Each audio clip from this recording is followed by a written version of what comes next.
अस्सलाम वालेकुम नाजरीन, मैं ममनून। आप देख रहे हैं मेरा यूट्यूब चैनल। आज की कुछ अहम खबरें पाकिस्तान से आई हैं तो शेयर करते हैं आपसे। पाकिस्तान में जैसे इमरान खान के केसेस लगे हुए हैं, तो आज तोशा खाना जिस पे हुकूमत और काफ़ी सारे लोग घड़ी घड़ी चोर चोर इसके नारे लगा रहे थे, वो सज़ा मुअत्तल कर दी गई है। ये एक बड़ा फैसला है जी कि तोशा खाना जो सज़ा दी गई थी इमरान खान को, वो सज़ा मुअत्तल कर दी गई है और जमानत की रिहाई का हुक्म भी दे दिया गया है अदालत की तरफ से। तो ये बहुत बड़ा एक फैसला आया है। और अब रह गया है जी इद्दत केस, जो कि बज़ाहिर एक बहुत ही बेहुदा फैसला किया गया है, जिसके इस्लाम में दूर दूर नज़रियात नज़र नहीं आती। क्या ये कैसा फैसला था कि भाई जज से पूछे बंदा कि अब आपने सज़ा दे दी तो क्या उनका निकाह जायज़ हो गया? ये इस्लाम से बालातर होकर इन्होंने खुद का इस्लाम बनाकर, खुद का फैसला बनाकर बेहुदा फैसला दिया है जी। जब एक औरत कह रही है कि उसकी इद्दत ख़त्म हो गई है और मौलवी ने भी निकाह करवाया था, बाद में मौलवी को क्या आन पड़ी, क्या सूझी कि उसने कहा भाई मैं इनका तो इद्दत पूरी नहीं हुई। मौलवी को कैसे पता था? मौलवी ने शादी की हुई थी क्या? बहरहाल जो भी है, इद्दत केस रह गया। और रह गया अलकादर केस।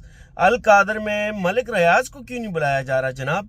जो बैरिया टाउन के जो सरकार है, उनको क्यों नहीं बुलाया जा रहा? उनको भी तो बुलाएं, पैसा तो उन्हीं का है, ज़मीन तो उन्हीं की है। लंदन से जो पैसा आया 190 मिलियन पाउंड, जिसकी 190 मिलियन पाउंड कर रहे हैं, वो पैसा भी तो जनाब इधर ही गया है ना, सिंध हुकूमत में। तो बुलाएं उनको। तो ये दो केस रह गए जनाब। तो ये दो केस भी ईद के पहले या ईद के बाद लगने के चांसेस हैं, और चांसेस ये भी हैं कि उसमें भी रिहाई मिल जाएगी। अब जनाब देखते हैं कि आगे आगे होता है क्या। और 6 जजेस का जो खत है उसने तहलका मचा रखा है जनाब। एक रुकनी कमीशन जो हुकूमत ने बड़े चाव ताव से बनाया था, वो ठुस हो गया। और जस्टिस काजी फायज ईजा साहब जो चीफ जस्टिस हैं इस्लामाबाद सुप्रीम कोर्ट के, पाकिस्तान सुप्रीम कोर्ट के, उनको अदखुज नोटिस लेना पड़ गया जनाब। तो अब ये केस लगा है बुध को। 7 जजेस ये फैसला करेंगे। ये पिटीशन ये सुनेंगे, ये फैसला सुनेंगे। लेकिन माहिर कानूनदान के मुताबिक, जो माहिर कानूनदान है उनके मुताबिक, ये 7 जजों का बनाया हुआ जो बेंच है ये काफ़ी नहीं है, फुल कोर्ट होना चाहिए। तकरीबन बड़े वकील, बड़े लॉयर जो हैं वो यही कह रहे हैं कि फुल कोर्ट होना चाहिए, 7 जजेस का कोर्ट नहीं होना चाहिए। और इसमें 6 जजेस का जो खत है उसमें बार बार जो मेंशन किया गया है वो इस्लामाबाद हाई कोर्ट के चीफ जस्टिस और सुप्रीम कोर्ट के चीफ जस्टिस को मुतल्लक किया गया है। तो 2 जजेस तो यही आ गए जो खुद इस पटिशन में नामजद हैं, तो इनको अपने आप को दूर रखना चाहिए जब तक ये फैसला नहीं होता। तो ये बड़ी बड़ी खबरें चल रही हैं जनाब पाकिस्तान में। आने वाले दिनों में देखते हैं ये होता है क्या। और दूसरी तरफ अमेरिका में भी जो चल रहा है, क्योंकि यहाँ पे पता चल गया है ट्रंप इलेक्शन जीत रहा है, क्योंकि जैसे इमरान खान जीत रहा था पाकिस्तान में, यहाँ पे भी अमेरिका में भी ट्रंप जीत रहा है जनाब। तो यहाँ के भी इस्टेब्लिशमेंट इसके ट्रंप के खिलाफ हो चुकी है।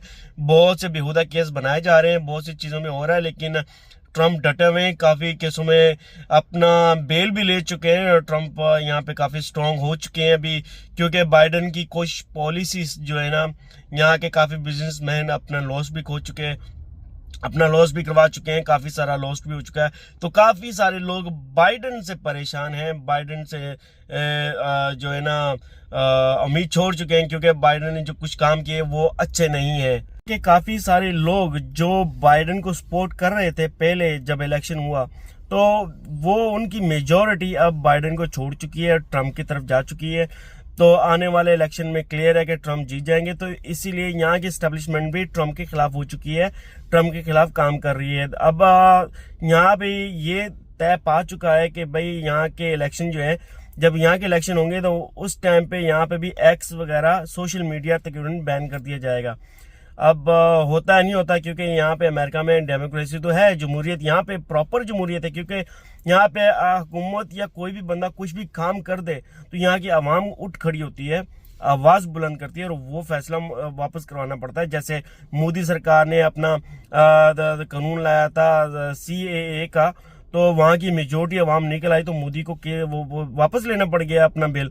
लेकिन वो बिल रिजेक्ट नहीं हुआ, ये याद रखिएगा। जो मोदी का बिल जो उसने वापस लिया वो रिजेक्ट नहीं हुआ, वो अभी उसने पेंडिंग रखा हुआ है, वो किसी मौके के ताड़ में बैठा हुआ है। तो देखते हो किस मौके के ताड़ में बैठा हुआ है। तो जनाब आंखें खुली रखें, बड़े मजेदार टाइम आ रहा है, आंखें आपने खुली रखनी है। रमजान का महीना है, आखिरी अशा चल रहा है, ताक रातों में मेरी आपसे अपील है, ना सिर्फ पाकिस्तान के लिए, पूरी मुसलमान उम्मा के लिए आप दुआएं कीजिए, दिल से दुआएं कीजिए। पाकिस्तान के लिए दुआएं कीजिए, अपने आसपास लोगों के लिए दुआएं कीजिए, मेरे लिए भी दुआ कीजिए। अब तक के लिए इतना जी।